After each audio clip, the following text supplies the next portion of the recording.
అన్న 10 రూపాయలే 10 రూపాయల నా గోంగూర. అయ్యో 5 రూపాయల. ఈ రైతు బతుకు తెలుసానే? ఈ రైతు పత్తి బండి ఇచ్చినా, మిర్చి బండి ఇచ్చినా, చెనక్కాయ బండి ఇచ్చినా, ఏం బండి ఇచ్చినా ఏం ఫలితం ఉంది రైతు కాడ? అరే రైతు బాధ తెలుసానే అన్న? ఇది ఒకటి తెలుసా? రైతు బాధ తెలుసా? నేను పంట పండించిన రైతు పత్తి ఏ ఫలితం లేకుండా రైతునయ్యి పుట్టినాను, రైతునయ్యి పెరిగినాను, రాయినయ్యి నేను పుడితే రంది లేకుంటుందనయ్యా. పత్తి పంట నేను ఏతే మిత్తి కన్నా ఎల్లలే.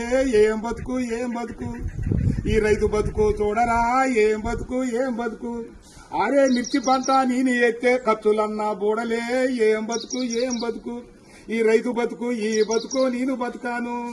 పల్లెరుగా ఎల్లో పలుగురాల చేరుగాడ పాములు తెల్లల్లా తిరిగి ఎద్దులాగా ఎద్దు నాగి వానగుంటల నీళ్లు దాగి ముళ్ళ కంచాలెక్కి దూకితే గడ్డి మోపే గొంగడాయే పెంటగడ్డే పక్కల ఎత్తుని ఏం బతుకు ఏం బతుకన్నా ఈ రైతు బతుకు ఏం బతుకు. అయ్యా 5 రూపాయలు అడుగుతావు, 6 నెలల బట్టి సాదుకొని నీ ఇంటికి వచ్చి బండి 5 రూపాయల కోసం అడుగుతావు.